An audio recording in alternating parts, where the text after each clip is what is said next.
Hey hi அஸ்ஸலாமு அலைக்கும். அடிச்சு ஊற்றுற மலைக்கு இந்த மாதிரி காரசாரமாக ஏதாவது ரோட் சைடு ஃபுட்டு சாப்பிட்டா தான் மனசு திருப்தி அடையும். ஸோ அதான் செய்யலான்னு இறங்கிட்டேன். ஸோ அது எப்படி செய்யலான்னு பார்க்கலாமா வாங்க. அதுக்கு முன்னாடி நம்ம சேனலை சப்ஸ்கிரைப் பண்ணாமல் இருந்தீங்கன்னா மறக்காமல் சப்ஸ்கிரைப் பண்ணிக்கோங்க, பெல் ஐக்கானை ப்ரெஸ் பண்ணிக்கோங்க. இதுக்கு நான் மஞ்சள் சுண்டலை ஓவர் நைட் சோக் பண்ணி எடுத்துக்கிட்டேன். குக்கரில் அதையும் ஆட் பண்ணிவிட்டு ஒரு உருளைக்கிழங்கு உப்பு ஆட் பண்ணி மூழ்கிற அளவு தண்ணி போட்டு நல்லா விசில் விட்டு எடுத்துக்கணும்.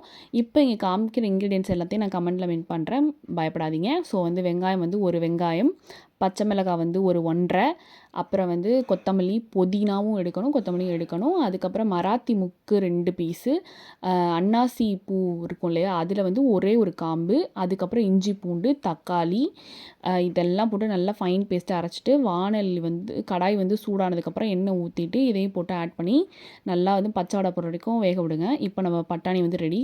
6 விசில் விட்டுருந்தேன். எப்படி இருக்குது பாருங்கள், அழகாக இருக்குது. கடிக்கிற மாதிரியும் இருக்குது, அதே நேரத்தில் வெந்தும் இருக்குது. அந்த மாதிரி பதத்தில் எடுத்துக்கணும். இப்போ நான் கொஞ்சோண்டு மேஷ் பண்ணிக்கிறேன் டேஸ்ட்டுக்காக, சும்மா கொஞ்சமாக பேருக்கு. இது நான் ஒரு 100 கிராம் எடுத்திருப்பேன். இப்போ அது நான் லோ ஃப்ளேம். இப்போ நான் மசாலா ஆட் பண்ண போகிறேன். பச்சை வாடை போயிடுச்சு அந்த பேஸ்ட்டோடது.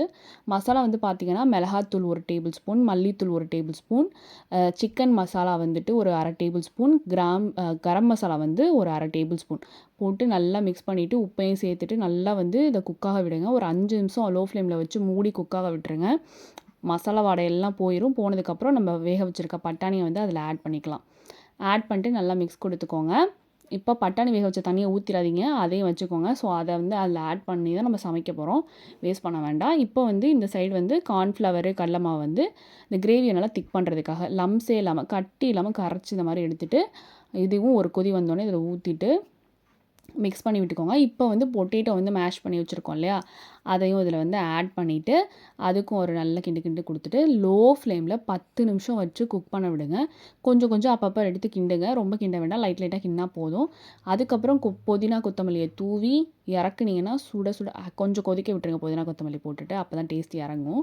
ஒரு 30 செகண்ட்ஸ் கொதிக்க விட்டுட்டு எடுத்திங்கன்னா சுட சுட நம்ம மசாலா சுண்டல் ரெடி. இந்த மலைக்கும் அதுக்கும் ஆஹா சூப்பராக இருந்துச்சு. நான் என்ன பண்ணேன், வெறும் சுண்டலாக சாப்பிட வேணாம், ஆயுத பூஜைக்கு அந்த பொரியெல்லாம் வேஸ்ட்டாக கிடந்துச்சு, சரி அதே அப்படியே போட்டுருவோன்னா ஆயுத பூஜைக்கு அந்த பொரியே இடம் இல்லாமல் காலியாக போயிடுச்சு. ஸோ நீங்களும் இந்த மாதிரி ட்ரை பண்ணி உங்கள் வீட்டுக்கு வந்த பொரியெல்லாம் காலி பண்ணிடுங்க.